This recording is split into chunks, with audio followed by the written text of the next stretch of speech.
suis bien. Je suis bien.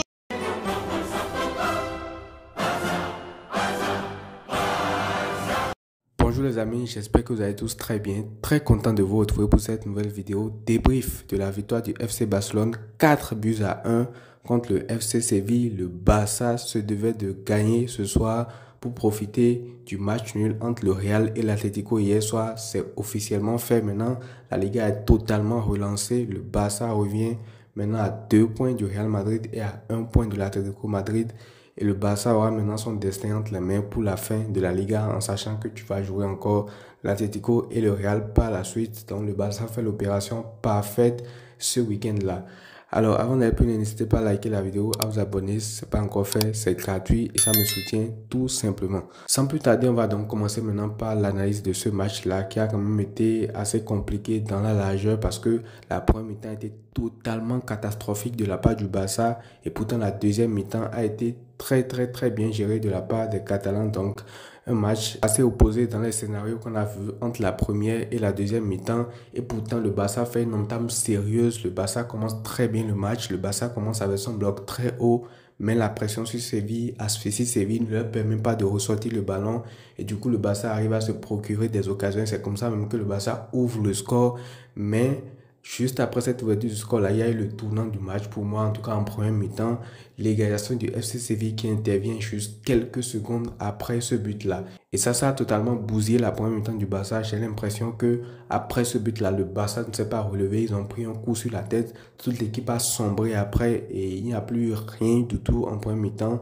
À part Pedri qui était en train de surnager au milieu du terrain, il n'y avait absolument personne qui était sur la même longueur d'onde que lui, que ce soit Rafinha. Beaucoup de contrôle approximatif, beaucoup de pertes de balles, beaucoup de déchets techniques, que ce soit Gavi aussi, Gavi qui fait un mauvais match. Déjà, lui doit apprendre à se calmer en vrai, parce qu'aujourd'hui, même début de match, il prend déjà un carton jaune. Alors peut-être que c'est lié aussi au fait qu'il avait mal au pied, qu'il savait qu'il n'allait pas rattraper le joueur, mais il fait une faute comme ça, où il prend le maillot et tout, il sait que c'est jaune. Gavi fait un match catastrophique. Alors je ne sais pas s'il est blessé ou pas, mais il a été sorti par précaution en tout cas après la première mi-temps. Mais sinon, il fait un match catastrophique, mauvais dans la prise de balle, avec et sans ballon. Il a été très mauvais aujourd'hui. Gavi, et ce n'a pas été le seul, parce qu'en première mi-temps aussi, même Lamine Yamal n'a pas été bon. Lewandowski, on l'a peu vu. Araujo, c'est lui qui couvre le hors-jeu sur le premier but et lui s'est même blessé aujourd'hui. Il est sorti sur blessure. Apparemment, d'après les premiers tests, il sera absent 3 semaines. On va voir ce que ça va donner, mais il n'arrive toujours pas à s'intégrer dans ce système-là défensif de Hansi Flick en tout cas, parce que c'est lui qui couvre le hors-jeu. Encore une fois, c'est lui qui a le bras levé, c'est lui qui ne s'aligne pas bien, parce que tout le monde était très bien aligné. Mais quand tu vois la performance de Koubassy après son entrée, quand tu vois ce que Inigo est capable de faire en défense centrale, même un Araujo disponible aura du mal à être titulaire dans cette équipe-là, dans les grands matchs en fait. Parce que quand tu vois les autres s'aligner, quand tu le vois lui faire, c'est le jouer la nuit en fait. Donc globalement, la première mi-temps du Barça a été totalement morte en fait. Il n'y a rien eu de positif à part, comme je l'ai dit, Pedri qui a offert caviar sur caviar à Lamine Yamal. Le premier, il le retrouve avec un ballon piqué comme ça. Lamine Yamal trouve une frappe que le gardien de Séville détourne, et la deuxième, Lamine Yamal rate totalement sa frappe. Sinon, globalement, la première mi-temps, Séville a pu contrecarrer les plans du Barça. Séville a pu se procurer derrière même les meilleures occasions sans avoir la possession. Ils ont juste subi un 4-4-2 bien en place avec un bloc bien resserré. Ils ont défendu et ils ont juste joué entre conditions rapides en fait, en profitant de la ligne haute du Barça.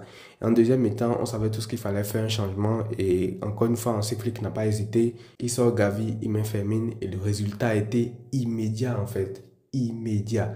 Juste après l'entrée de Fermin Lopez, il est trouvé dans l'axe avec une passe encore une fois lumineuse de Pedri. Pedri, on va en parler après. Et Fermin Lopez n'a plus qu'à mettre la tête et à marquer ce but-là. Donc franchement, Fermin Lopez, il apporte un plus terrible dans ce genre de match-là en fait. Lui, c'est un joueur, tu as l'impression, c'est un tueur à gages. Il est là, sa seule mission, c'est d'abattre l'adversaire, c'est de marquer des buts, c'est de faire très mal, que ce soit entre les lignes pour casser les reins et tout. Donc franchement, Fermin Lopez, c'est un joueur qui est purement offensif en fait, purement tourné vers l'offensive. Il va faire des efforts défensifs aussi, mais c'est un joueur sur qui tu peux compter quand tu dois débloquer un match, quand tu dois retourner la situation et tout. Et il faut avouer qu'il a connu tout dans ce match-là. Il a connu une entrée directe après laquelle il marque le but. Et après, il y a eu son carton rouge qui, selon moi, est quand même assez mérité parce qu'il a le pied qui est décollé du sol. Même si c'est pas fait exprès, il fonce sur le joueur comme ça, il glisse et le pied est décollé du sol. Donc, même en tant que Barcelone, je pense qu'il faut reconnaître cela. Il y avait absolument carton rouge sur ça. Après, peut-être beaucoup l'ont trouvé sévère et l'ont trouvé peut-être comme une compensation sur le pénalty non sifflé de Koundé. Mais je pense quand même qu'il y avait rouge sur cette faute-là de Fermín Lopez. Donc, Fermín Lopez a joué à peu près 15 ou 20 minutes sur lesquels il a pu marquer son but. Et puis, il a pris ce carton rouge-là qui a fait que le Barça s'est retrouvé à 10. Et là, en même temps, on l'a vu encore une fois, un peu comme lors du Classico, où le Barça avait gagné 5-2 en Super Coupe d'Espagne. Les changements rapides de Hansi Flick pour mettre Dani Olmo, pour mettre Eric Garcia, pour contrôler le ballon, en fait. Et là, permettez-moi de parler du match de Pedri González, encore une fois. Même dans une première mi-temps où toute l'équipe n'est pas à son niveau, où toute l'équipe est en train de patauger, où toute l'équipe est en train de faire n'importe quoi, il arrive quand même à sortir son épingle du jeu en fait. Il arrive quand même à dominer le milieu de terrain, à guider ce milieu-là, à jouer à son rythme et tout. Et en plus, le nombre de coups qu'il s'est mangé aujourd'hui, parce que ça aussi, il faut qu'on en parle, l'arbitrage, le nombre de cartons jaunes qui auraient dû être pris par les joueurs de Séville sur les fautes qu'ils ont fait sur Pedri, les attentats même, je dirais, c'est tout simplement abusé. Et malgré ça, quand même, il fait une top performance aujourd'hui. Et même à 10 contre 11, avec l'entrée de Dani Olmo aussi, ils ont fait du sale au milieu de terrain. Tu avais l'impression qu'avec ces deux joueurs-là, leur qualité pour conserver le ballon, pour relancer, pour jouer avec leurs coéquipiers et tout, en fait, leur maîtrise technique faisait même que tu avais l'impression que on jouait encore à 11 contre 11 en fait, parce que les deux ont totalement mangé le milieu du terrain du FC Séville. Alors Séville, je ne sais même pas qu'est-ce qu'ils ont eu à 10 contre 11, ils n'ont même pas trop poussé, en tout cas selon moi, ça n'a pas été visible. Mais c'est aussi parce qu'au Barça, on a su très bien maîtriser le ballon. Après qu'on soit à 10 grâce à un Pedri et grâce à un Dani Olmo également, qui ont fait énormément de bien, balle au pied en fait.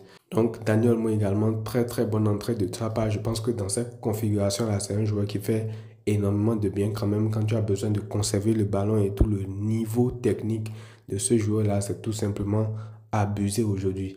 Maintenant, on va parler également de Eric Garcia parce que je trouve qu'on en parle pas assez. C'est un joueur quand même, il faut avouer que c'est un guerrier, il ne se plaint jamais, que ce soit en défense centrale, il va jouer, que ce soit au milieu du terrain, il va jouer, il est là, il marque des buts quand même assez importants, on va dire. Contre le Benfica, il avait déjà marqué un but.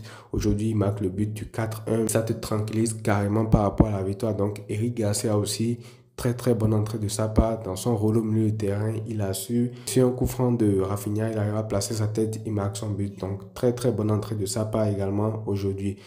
Maintenant, concernant les autres joueurs, Lamine Yamal, j'ai pas été fan de son match, même si en deuxième mi-temps, il a haussé un peu le niveau, mais j'ai pas été trop fan du match de Lamine Yamal aujourd'hui. La première mi-temps, ça a été catastrophique à l'image de l'équipe. La deuxième mi-temps, il y a eu de bonnes petites choses, mais beaucoup de ratés, beaucoup d'imprécisions techniques, beaucoup de duels perdus également aujourd'hui. Des fois, bon, tu sens même qu'il perd le ballon, il ne repart pas au duel, il ne va pas la chercher, donc... Mauvais match de Lamine Yamal, mais ça arrive. Il n'a que 17 ans, il va progresser, tout ça. Moi, je ne m'inquiète même pas pour ça. Mais le plus important, c'est de savoir aussi qu'il peut ne pas être dans un bon jour. Et pourtant, le Barça arrive quand même à gagner son match. Et Rafinha, lui, de son côté, pour un mi-temps également catastrophique. Mais en deuxième mi-temps, il a élevé le niveau de jeu. C'est lui qui marque le but du 3-1. Et le but qu'il marque, il est super intéressant en fait. Ça, c'est le but d'un joueur en confiance. Il reçoit une passe de Koubassi, il se retourne, il est sur son pied droit, il ne revient pas sur son gauche, il tente quand même avec le pied droit, il marque ce but-là. Il avait déjà tenté avec le droit lors de la première mi-temps.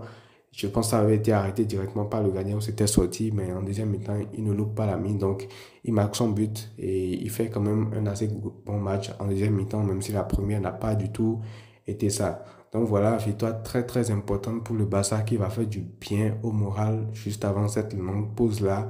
Et après, tranquillement, maintenant le lundi, tu pourras jouer le Rayo Vallecano lors de la prochaine journée de la Liga pour commencer maintenant sérieusement à talonner les deux autres équipes en Liga en fait. Parce que là, il n'y a plus de quoi douter. La Liga maintenant est totalement jouable pour le Barça et il va falloir perdre le moins de points possible. Et heureusement, le Barça s'est qualifié directement en huitième de finale, ce qui veut dire que cette semaine, lorsque le Real va se coltiner City en 16e de finale, toi tu seras pépé, tu pourras attendre et tu auras maintenant beaucoup de temps pour te reposer. Donc ça aussi, ça va faire du bien à toute l'équipe. Donc voilà les amis, c'est tout pour ce débrief. N'hésitez pas à me dire ce que vous en pensez dans les commentaires. Vu que le prochain match du Barça est le lundi prochain, pendant la semaine, on va s'occuper avec des vidéos pour revenir un peu sur certains trucs du Barça et tout. Donc, on se revoit très vite.